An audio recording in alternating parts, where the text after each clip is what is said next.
Now, this is the second part for our video on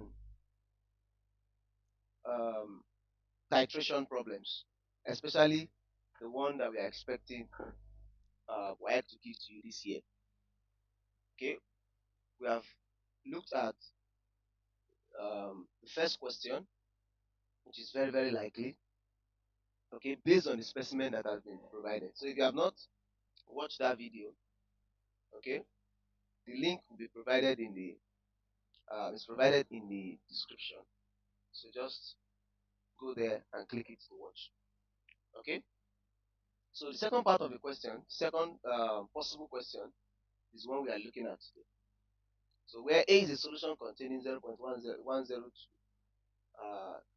moles of H2SO4 in 1 DMQ, and B is a solution of metallic hydroxide, MOH, which contains 1.00 gram of the compound in 250 cm cube of solution. Okay, put A into the burette and titrate it against either 20 cm cube or 25 cm cube portion of B using methyl orange as indicator. Repeat the titration to obtain consistent titer values. Tabulate your burette readings, and calculate the average volume of acid used. Okay, so the experiment has been done. So let's say our titer value that we are going to be using for this calculation is 12.20 cm. So usually this part carries about 10 marks. Your table and your average titer carries about 10 marks. Okay, so this particular A part of question number 1 carries 10 marks.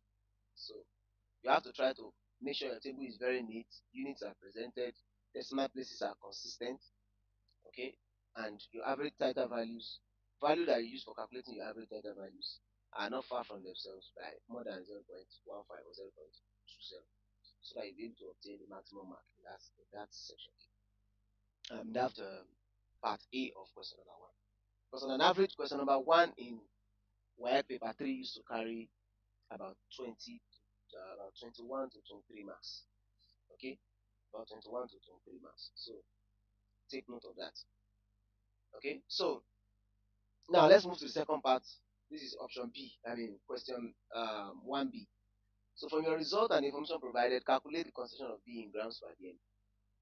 Okay, if you look at the question, the information provided says B is 1.00 in 250 cm. Okay, so we want to calculate the concentration of B in grams per dm.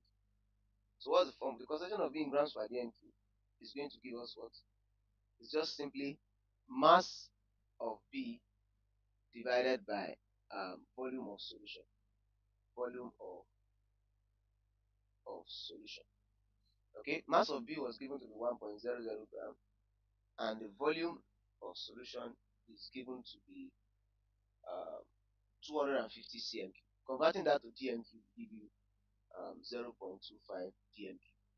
Okay, so if you divide this, you are going to get 4.00 grams per DMQ. So this one is as easy as this. Okay, so the concentration of B now has been calculated to be 4.00 grams per DMQ. Okay, now the second part asks you to concentration of B in moles per dm. Now this is where there's a trap in this question. Many persons will fall victim of this. Okay, and why would they fall victim of this? Because some of them are already aware of the specimen, so they already know that the specimen is sodium hydroxide. So they will go and be calculating they will go and use the formula of concentration of B in mole per dm to be concentration of B in grams per dm divided by molar mass. If you do that, you are going to fail that. You are going to fail that question. You can even be penalized because the question did not tell you that it is sodium hydroxide. The question told you that it's what? It is a metallic hydroxide. So the metal is not mentioned. So there's no way you can know the molar mass. In fact, if you look at the follow-up question, okay, the follow-up question asks you to calculate the molar mass of the hydroxide. So meaning the question is not expecting you to use sodium or use potassium as your metal in the hydroxide. So which other approach can we use? Now observe that we have all the information we need about the acid. We know the concentration of the acid and we know the volume of acid. The volume of acid now is the titer value. Okay, so from here our Ca is known, 0.102 moles per dm3, okay, or 0.102 molar, because molar means mole per dm3. Okay, and Va is also known. Va is known as our titer value, 12.20 cm3. Then Cb is unknown. Cb is unknown. That's what we want to calculate. But Vb is known. That's the volume of the base that is pipetted, which is 25 cm3 in this particular case. Okay, and um, from stoichiometry, let's write the equation of reaction. We're going to have H2SO4 plus metallic hydroxide. Okay, of course, because of the fact that it's just M that is written here, we have to know that the metallic hydroxide is going to be a it's going to be plus one. Its charge is going to be plus one. Of course, hydroxide is minus one. Okay, so that we can know that it is 2 moles of this metallic hydroxide that we combine with SO4. Okay, and form H2O. So that means we have to put 2 molecules here, 2 moles here, then we also put 2 here. So the reaction ratio is 1:2, meaning that our Na over Nb is 1/2. Then you use your neutralization formula that says Ca Va over Cb Vb equals Na over Nb. And from here, we have every other formula except Cb. So we can make Cb the subject. Okay, so you make Cb the subject formula, we have Cb to be equals to Ca Va Nb, okay, all over Na and Vb. Okay, so if Na over Nb is 1/2, then Nb over Na is 2/1. So from here, our Ca, let's put all the values. We have 0.102 multiplied by 12.20 multiplied by 2/1. Then our Vb is 25 multiplied by was 25. Okay, that's all. It's 25. So if you punch your calculator, we'll get our Cb to be 0.100528, I guess, which is approximately 0.1 0 0.101 moles of B. 0.101 moles of B. Okay, so with that we have calculated the concentration of B. Now the next question says we should calculate the molar mass of B. Now since we know the concentration of B in moles per dm3 and concentration in grams per dm3, it will be easy to calculate the molar mass. So we just say molar mass. The molar mass is going to be concentration of B in concentration of B in grams per dm3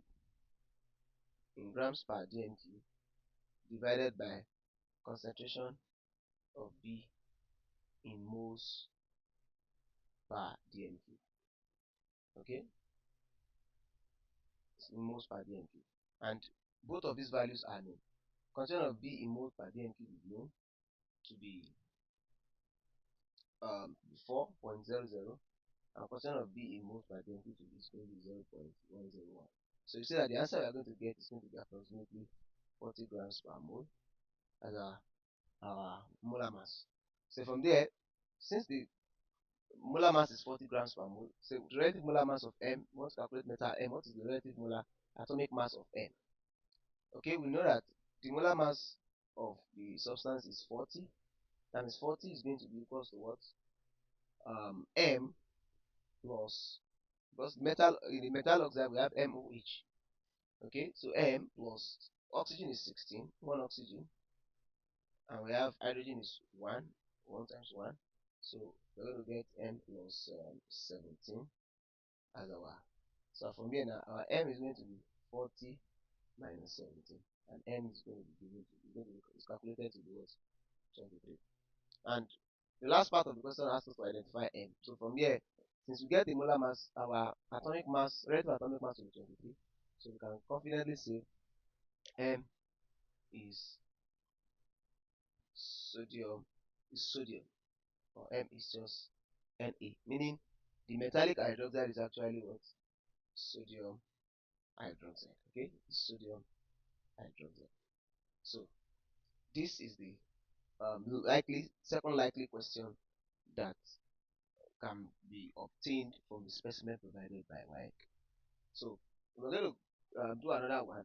The other one will involve um, purity of sodium hydroxide, because sometimes on a normal circumstance it is important for you to note that sodium hydroxide cannot be used to prepare primary standard solution because of the fact that it is deliquescent. So its purity is always affected. So the next question we'll be looking at is, okay, why can come in that direction such that they ask you to calculate the purity of the sodium hydroxide that is being used for the titration. So we are going to stop here. So see you in the next video. Thank you for listening. So also don't forget, you can share this video with your colleagues.